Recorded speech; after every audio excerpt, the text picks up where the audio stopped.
ကျွန်တော်ဒီ6ချိန်တုန်းကပြန်ကြားစနစ်ကိုကြိုက်လို့ကျွန်တော်ကိုယ်တိုင်လဲကင်တယ်ကျွန်တော်မိတ်ဆွေတွေကိုလည်းကျွန်တော်ပြန်ကြားစနစ်ဖိုင်နှစ်ဖိုင်တင်ပေးခဲ့ဘူးရယ်နော်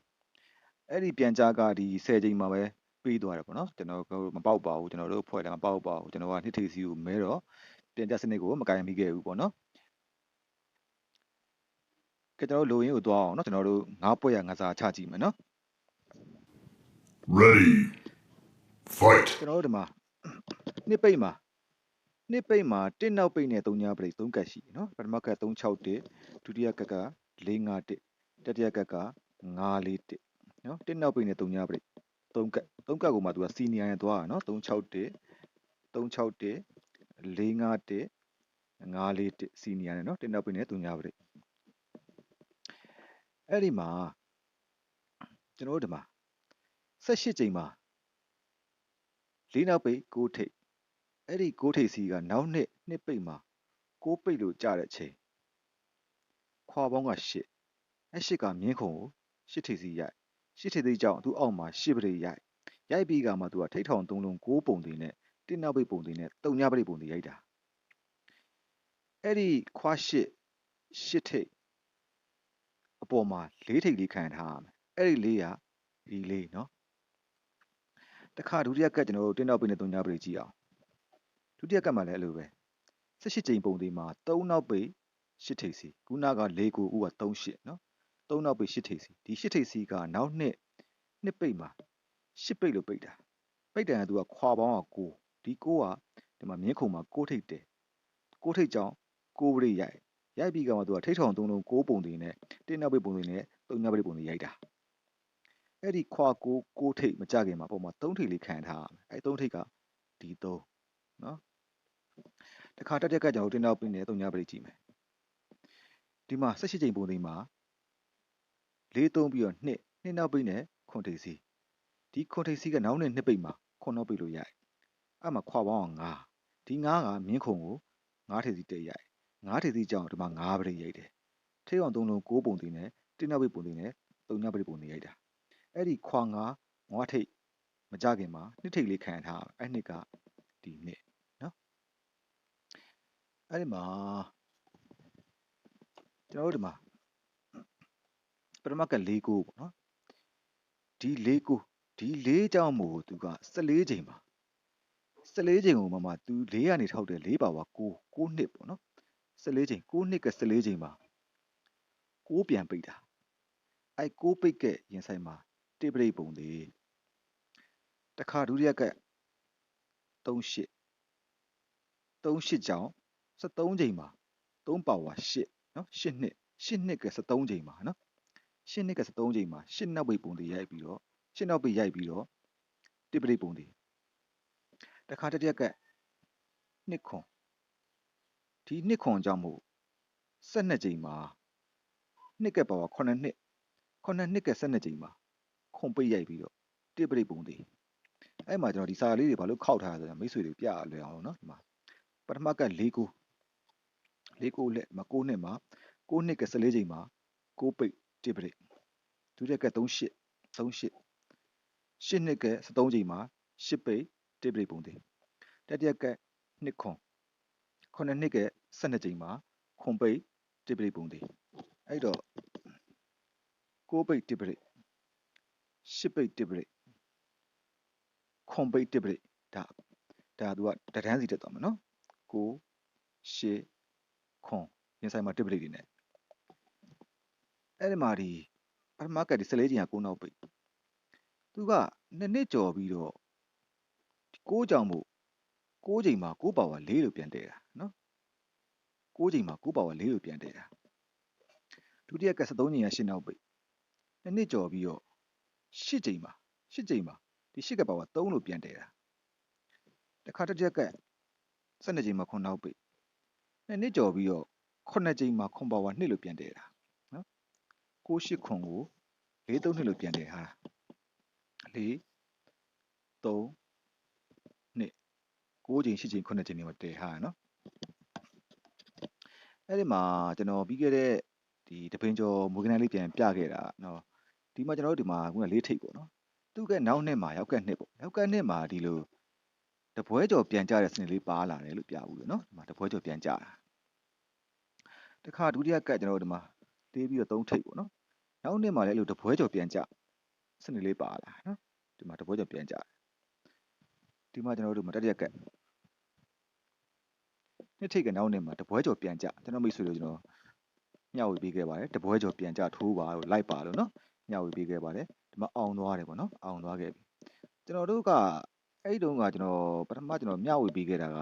ကျွန်တော်တို့အပင်ရည်ကိုရွေးတာပေါ့နော်အပင်ရည်ကိုရွေးတာအချိန်ရည်ကိုရွေးတာဆိုတော့ကျွန်တော်ကဘယ်လိုပြခဲ့လဲဆိုတော့ဒီမှာတပွဲကျော်ပြန်ကြတယ်ပြန်ကြတဲ့အချိန်မှာဒီလေယာကနန်းပေါ့နော်ဒီကနန်းကသူ့ရှေ့6နှစ်ကကနန်းပေါ့38ကသူ့ရှေ့6နှစ်ကကနန်းလို့ကျွန်တော်ယူဆတာပေါ့နော်ဒီမှာဒါလေးထောက်ပြီးကမှသူကဒီလိုတပွဲကျော်ပြန်ကြတယ်လို့ကျွန်တော်တွေးတာကျွန်တော်ကအချိန်တိုင်းမှာမထိုးချင်တာပါနော်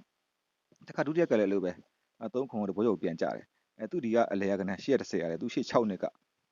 သူ့ရှေ့6နှစ်ကကနန်းပေါ့နော်ဒီကနန်းပေါ့ဒီကနန်းလေးခံပြီးကမှသူကခံပြီးကမှတပွဲကျော်ကနန်းပြန်ကြရလို့ကျွန်တော်တွေးတာပေါ့နော်တက်ကမှလည်းအဲ့လိုဒီတပွဲကျော်ပြန်ကြရအောင်သူဒီရှေ့နှစ်ကကနန်းဒီနေ့မှာဆိုကျွန်တော်တင်ဖမ်းခဲ့တာနှစ်ခွန်ပေါ့နော်နှစ်ခွန်ဒီဆောင်ကကနန်းဒီကိုပြန်ကြပေါ့နော်နှစ်ခွန်ပါဆိုသူ့ရှေ့6နှစ်ကကနန်းမလို့နော်တခါအဲ့ပင်ရဲ့ဒီမှာရှင်9နှစ်ကဒီမှာလည်းအဲ့လိုပဲဒီဆောင်ကကနန်းကဒီတပွဲကျော်ပြန်ကြပေါ့နော်ရှင်9နှစ်ကလည်းသူ့ရှေ့6နှစ်ကကနန်းဖြစ်နေလို့နော်ဒီမှာဆိုတော့သူကတော့ဒီသူ့ရှေ့6နှစ်ကကနန်းဒီဆောင်ကနန်းအောင်မှာသူကတပွဲကျော်လှမ်းပို့သွားနော်ဒါပြီးသွားပြီဆိုတော့ဒီမှာကျွန်တော်တို့ဒီတပွဲကျော်ပြန်ကြတဲ့ကနန်း3ကတ်ကိုရှိလို့ချင်းဒီမှာသူကအပူးခွနဲ့တပွဲကျော်ပြန်ပို့သွားတယ်သူ့အောက်မှာလည်းပူးခွဆက်လိုက်တယ်ပေါ့နော်တခါဒုတိယကတ်3ခွန်တပွဲကျော်ပြန်ကြတယ်သူ့အောက်မှာလည်းပူးခွလိုက်တယ်ပေါ့တခါတတိယကတ်ဒီမှာညခွန်ပူးခွနဲ့ပဲပြန်ကြတာပဲနော်တပွဲကျော်ပြန်ကြတာသူ့အောက်မှာကျွန်တော်ပူးခွဆက်ပေးနိုင်မလားပေါ့ဒါတစ်ချက်စဉ်းစားမှာပေါ့နော်ဒီမှာကျွန်တော်အဓိကလိုရင်းလေးကျွန်တော်ပြချင်တာကဒီမှာဝေကနန်းလေးပေါ့နော်ဝေကနန်းလေးလက်ဆောင်ပေးချင်တာကကျွန်တော်ပထမကတ်6နောက်ပိတ်1ပရိအဲ့ဒီမှာသူကဒီ1ပရိအောက်မှာထေးစီး3လုံး1နော်ထေးစီး3လုံး1ခွန်ထိတ်တယ်ပြီးတော့ဒုတိယကတ်ကဒီမှာ8နောက်ပိတ်1ပရိဒီမှာလဲခွန်ပြီးတော့6ထေးစီးတယ်ပြီးတော့ထေး3လုံး1တတိယကတ်9နောက်ပိတ်1ပရိသူ့အောက်မှာခွန်6ပြီးတော့9ထိတ်တယ်ပြီးတော့ထေး3လုံး1ဒီတော့ကျွန်တော်က3ထိပ်စီ9နောက်ပိတ်နဲ့ရိုက်ခဲ့တာပဲเนาะကျွန်တော်မှန်ပါတယ်မှတ်မိမလားတော့မသိဘူးဒီမှာသူကထိပ်စီ3လုံး1နောက်ပိတ်3လုံးက1ပြီးသွားတယ်เนาะနောက်ပေါင်းက6နဲ့ပဲဒုတိယကထိပ်စီ3လုံး1နောက်ပိတ်3လုံးကလည်း1နောက်ပေါင်းက6နဲ့ဒီမှာထိပ်စီ3လုံး1နောက်ပိတ်3လုံး1လို့ဝင်ပေးခဲ့နောက်ပေါင်း6တော့ပြီးသွားတယ်เนาะအဲ့ဒီကျွန်တော်တို့6ပိတ်1ပ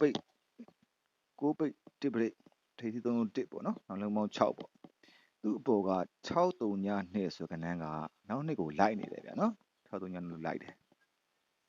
တခါဒုတိယက8နောက်ပိတ်1ပရိတ်ထိပ်3လုံးက1နောက်လုံးပေါင်း6သူ့အပေါ်က384ဆိုကနန်းကနောက်နှစ်ကိုပို့တယ်ဗျာနော်ဒါဆိုရင်တော့တတိယက9နောက်ပိတ်1ပရိတ်ထိပ်3လုံးက1နောက်လုံးပေါင်း6သူ့အပေါ်က246ဆိုကနန်းကိုကျွန်တော်တို့ကဒီနှစ်မှာလိုက်တင်တယ်ပေါ့နော်ကျွန်တော်ကထုံးစံတိုင်းအချိန်ကြီးရွေးထိုးမှာပါနော်246ပတ်လေပေါ့နော်ဒါလေးကျွန်တော်မိတ်ဆွေတွေအကြောင်းတိုက်ဆိုင်ရင်တတိယရင်ထိုးဖို့ပေါ့နော်အဲ့ဒီမှာကျွန်တော်ပြန်ကြစနစ်အောင်နောက်တစ်ဖိုင်နဲ့ပဲကျွန်တော်ထပ်ပြီးပြမယ်နော်ကျွန်တော်ကပြောလို့9ပွဲရငစားချဖို့ပဲနော်နောက်တစ်ဖိုင်ကဘယ်လိုလာတော့ဆိုတော့ကျွန်တော်တို့ဒီမှာ15နှစ်ချားစီမှာနော်15နှစ်ချားစီမှာကျွန်တော်ခောက်ထားရနော်နည်းနည်းဆက်ကြည့်လို့ရအောင်15နှစ်ချားစီမှာပထမက8နောက်ပိတ်ဒုတိယက9နောက်ပိတ်တတိယက6နောက်ပိတ်ဒါကိုကြည့်မယ်နော်ပထမကဒီမှာ8နောက်ပိတ်ကြောင့်သူအောက်မှာနောက်လုံးပေါင်း8အဲ့မှာသူကနောက်တော့နှလုံးက10ပုံသေးဖြစ်တယ်အဲ့ဒီ8ကိုဒီလိုအခွေ8လို့လည်းဖြီးထားတယ်နော်ဒါပထမကနောက်15နှစ်ချားပြီးတော့ဒုတိယက9နောက်ပိတ်ကြောင့်သူအောက်မှာနှလုံးပေါင်း9နောက်တော့နှလုံးက10ဖြစ်ထားရမယ်အဲ့ဒီခွန်ကိုဒီလိုခွေခွန်နဲ့ဖြီးထားရမယ်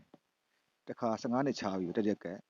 6နောက်ပိတ်8ခွန်6နောက်ပိတ်နော်6နောက်ပိတ်အောက်မှာနောက်လုံးပေါင်း6နောက်တော့နှလုံးက10ဖြစ်ရမယ်အဲ့6ကိုလည်းသူဒီလို6လို့ဖြီးထားရမယ်ဒီစနစ်ပါနော်အဲ့ဒီမှာဒီစနစ်လေးကဒီမှာပထမကတ်တော့သွားမယ်8နောက်ပိတ် ရှင်းနောက်ပြီးကြောင်းနောက်လုံးပေါင်းရှစ်2010ဖြစ်ရမယ်ဒီရှစ်ကဒီမှာရှစ်လို့ပိတ်တယ်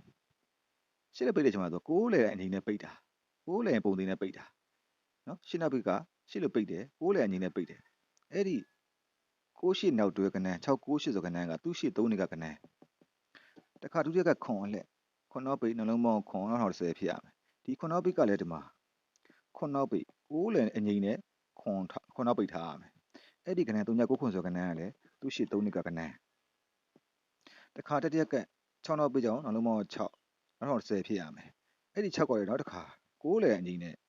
6နောက်ပိတ်6နောက်တွဲကို6ဆိုကနန်းကလည်းသူ့ရှစ်3နေကကနန်းဖြစ်ရမယ်နော်အဲ့ဒီမှာခုနက68 9ခွန်96ဆိုတာအပင်ကိုက်နှစ်ကိုက်ဖြစ်သွားပြီနော်68 9ခွန်96အဲ့တုန်းကကျွန်တော်ပြခဲ့ပြီးတော့ဒီ68ကအောက်မှာ6လေအငိမ့်နဲ့ပဲ6နှစ်ဆိုပြီးတော့နော်ပြန်လာရမယ်နော်68 9နှစ်တခါဒုတိယက6ခွန်ဒီမှာ93ပြန်လာတယ်ပေါ့နော်တခါတတိယက96ကျွန်တော်တို့ဒီမှာ94ဆိုလိုက်ခဲ့သေးတယ်နော်မပေးဘူးမပေးဘဲနဲ့သူကကျွန်တော်တို့တကွက်လို့သွားတာကဒီမှာပထမက68အဲ့နှစ်ထဲမှာ6နှစ်နောက်တွဲပြန်လာတယ်အဲ့နှစ်ကနှစ်နောက်ပိတ်ကရင်ဆိုင်မှာ8ပူးပြန်နော်2 8ကျွန်တော်ပြောရတယ်ခုန2 8ရှင်းနေတယ်နော်ဒီမှာ68အဲ့နှစ်ထဲမှာပဲ6နှစ်လို့ပြန်လာတယ်နှစ်ပိတ်ကရင်ဆိုင်မှာ8နောက်ဘူးတတိယက6ခွန်ဒီထဲမှာ6 3နောက်တွဲလာတယ်3ပိတ်ကရင်ဆိုင်မှာခွန်ဘူးနော်3ခွန်3ကြောက်နော်တတိယက96ကျွန်တော်6လေးကိုဒီမှာအောက်မှာလိုက်နေတာသူက6လေးဆိုပုံမှန်တည်ထားရရှိပြီးသားကိုဗျနော်6လေးဒီ4ရဲ့ရင်ဆိုင်မှာဒီမှာနောက်6ပူပြီးတော့တာပဲအဲ့ဒီမှာဒီစနစ်ကနေပြီးတော့ကျွန်တော်ပြီးခဲ့တဲ့ပွဲတုန်းကပြီးခဲ့တဲ့ဆက်ကြီးတုန်းကပြန်ကြကျွန်တော်ပြခဲ့တာကဒီရောက်ကနှစ်ထဲမှာ3ညထိန်းတဲ့ကနန်း3ညထိန်းတဲ့ကနန်းသို့မဟုတ်3ညပါတဲ့ကနန်းကပြန်ကြသလားဗောနော်ပြန်ကြသလားဒါမှမဟုတ်ပထမက8မလို့ပထမကဒီ8မလို့8ပါတဲ့ကနန်းကပြန်ကြသလားပေါ့ဒုတိယကတ်မှာလည်းအဲ့လိုရောက်ကတ်မှာလည်းအဲ့လိုပဲကျွန်တော်တို့ဒီမှာ3ညထိန်းတဲ့ကနန်းသို့မဟုတ်3ညပါတဲ့ကနန်းကပဲပြန်ကြနေသလားပေါ့ဒီမှာ3ည3ခွန်းနဲ့ပြန်ကြတယ်ပေါ့နော်ဒါမှမဟုတ်ဒုတိယကတ်ကဒီခွန်အလှည့်မို့ခွန်ပါတဲ့ကနန်းတွေပြန်ကြသလားပေါ့နော်ဒီ3ညခွန်တို့လေးတစ်ခွန်တို့ခွန်9 6တို့ခွန်ပါကနန်းတွေပြန်ကြသလားပေါ့အဲ့ဒါဆိုတတိယကတ်ကကျွန်တော်တို့ဒီမှာဒီ6ကြောင့်မို့နော်ဒီ6ကြောင့်မို့နောက်နှစ်မှာ6ပါတဲ့ကနန်းကပြန်ကြမလားဒီ30ဖြစ်စဉ်ကြောင့်မို့3ညထိန်းတဲ့ကနန်းကပြန်ကြမလား3ညပရိနဲ့ကနန်းပြန်ကြမလားတို့လိုရေးပြီးခဲ့ရတယ်နော်ဒါကျွန်တော်ပြီးခဲ့တဲ့10ကျင်းတော့ကျွန်တော်တင်ပြီးခဲ့တဲ့စာရွက်လေးပါပဲ3ညထိန်းတဲ့ကနန်းပြန်ကြမလား3ညပရိနဲ့ကနန်းပြန်ကြမလားသို့မဟုတ်6ပါတဲ့ကနန်းပြန်ကြမလားလို့တင်ခဲ့ရနော်အဲ့မှာသူက3ညထိန်းတဲ့ကနန်းပြန်ကြသွားတယ်ပေါ့နော်ဒီမှာကျွန်တော်မမြင်မိတာကျွန်တော်ဒီမှာကျွန်တော်ကရှင်းနောက်ပိတ်နှလုံးပေါင်းရှင်းအောင်30သူ့ရဲ့နောက်နှစ်မှာနှစ်ဦးမှာနှစ်ပုံသေးပိတ်တယ်အဲ့ဒီနှစ်ကပါဝါခွန်ပိတ်စကြတဲ့ကနန်းကပြန်ကြနေတာပဲနော်ပြန်ကြသွားတာဒုတိယကလည်းအဲ့လိုပဲခွန်နောက်ပိတ်နှလုံးပေါင်းခွန်2030သူ့ရဲ့နောက်နှစ်မှာ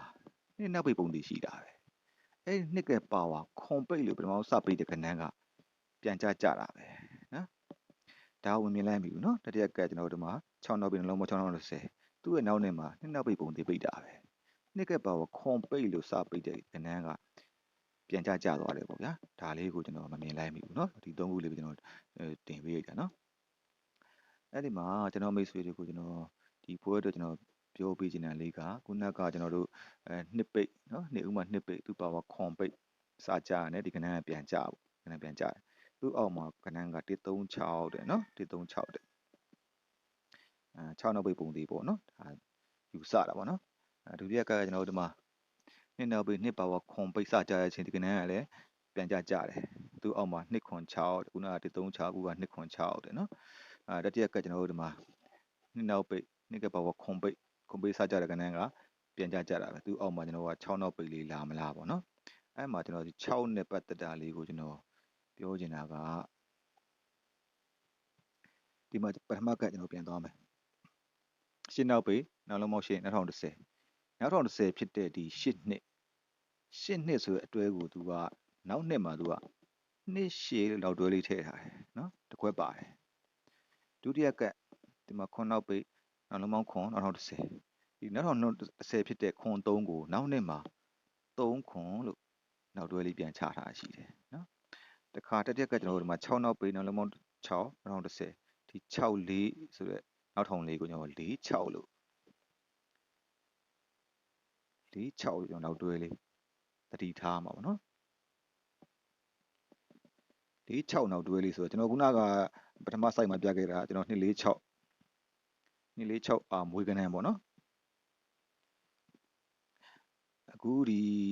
17ချိန်မှာ6နောက်ပိတ်လေးလည်းရှိပါတယ်နောက်ပြီးတော့ဒီ2026မှာ4 6နောက်တွဲလေးကိုလည်းကျွန်တော်မိတ်ဆွေတွေစဉ်းစားဖို့ရယ်2 4 6မွေးကနန်းလေးကိုလည်းသတိထားဖို့ရယ်ကျွန်တော်မိတ်ဆွေတွေကျွန်တော်မျှဝေလိုက်ပါတယ်ကျွန်တော် channel အားပေးရတဲ့အတွက်မိတ်ဆွေအားလုံးကိုလည်းကျေးဇူးတင်ပါတယ်အားလုံးပဲအောင်မြင်ကြပါစေနော်